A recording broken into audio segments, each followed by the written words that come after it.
भगवान का पसंदीदा चढ़ावा। रामनवमी का त्यौहार था। श्री राम जी के मंदिर के बाहर काफ़ी लंबी लाइन लगी हुई थी। लाइन में गरीब से लेकर अमीर तक हर कोई खड़ा था। इस लाइन में समाज का हर वर्ग का आदमी था। कोई मजदूर था, कोई मालिक था, कोई डॉक्टर था तो कोई मरीज था। सभी सबसे पहले भगवान राम का दर्शन करना चाहते थे। जैसे जैसे समय बीतता गया, लाइन में खड़े हर व्यक्ति का धीरज जवाब देता चला गया। सब एक दूसरे को धक्का मारने लगे, झगड़ा करने लगे, बातें बनाने लगे। हर किसी के पास कोई ना कोई कारण था कि क्यों उसे ही सबसे पहले मंदिर में प्रवेश दिया जाए और उसे ही पहला मौका भगवान की पूजा करने का मिले। जब सिचुएशन काबू से बाहर होने लगी तो मंदिर के पुरोहित ने बाहर आकर यह ऐलान किया कि भगवान का सबसे पसंदीदा चढ़ावा जिसके पास हो वह सबसे पहले आकर उनकी पूजा कर सकता है। जिस भीड़ में कोई एक दूसरे की आवाज़ भी नहीं ठीक से सुन पा रहा था, वह शोरगुल जैसे एकदम से चुप होकर सन्नाटा सा छा गया। सब यह सोचने लगे कि भगवान का सबसे पसंदीदा चढ़ावा क्या हो सकता है। सब एक दूसरे को देखने लगे। किसी ने कहा कि मैं बर्फी लाया हूँ, तो कोई बोला मैं पेड़ा लाया हूँ, तो किसी ने कहा इमरती। इसी तरह सब अपने अपने पकवान बताने लगे।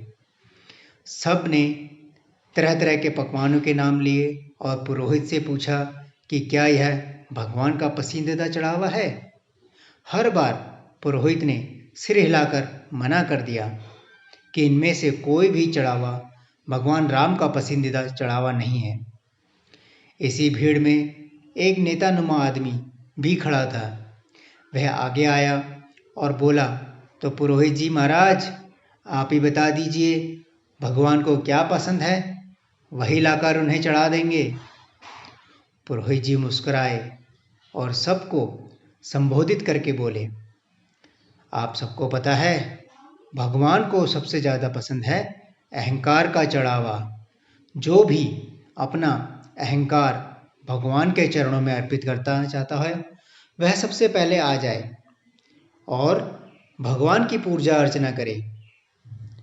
अगर कोई अहंकार भी अर्पण करने के लिए तैयार ना हो तो उसका छोटा भाई क्रोध भी भगवान को उतना ही प्यारा है जितना कि अहंकार। वह भी चढ़ावे के रूप में आप भगवान को पसंद करते हैं। पूरी भीड़ में सन्नाटा छा गया। ना कोई बोल रहा, ना कोई आगे आया। हर एक व्यक्ति जो पहले आगे जाने के लिए एक दूसरे से लड़ रहे थे, वह अब एक दूसरे के मुंह ताकने लगे। घमंड कह लो, ईगो कह लो या अहंकार कह लो, सभी को पता है कि यह उनके दुश्मन हैं। लेकिन इस दुश्मन से छुटकारा पाना इतना आसान नहीं होता।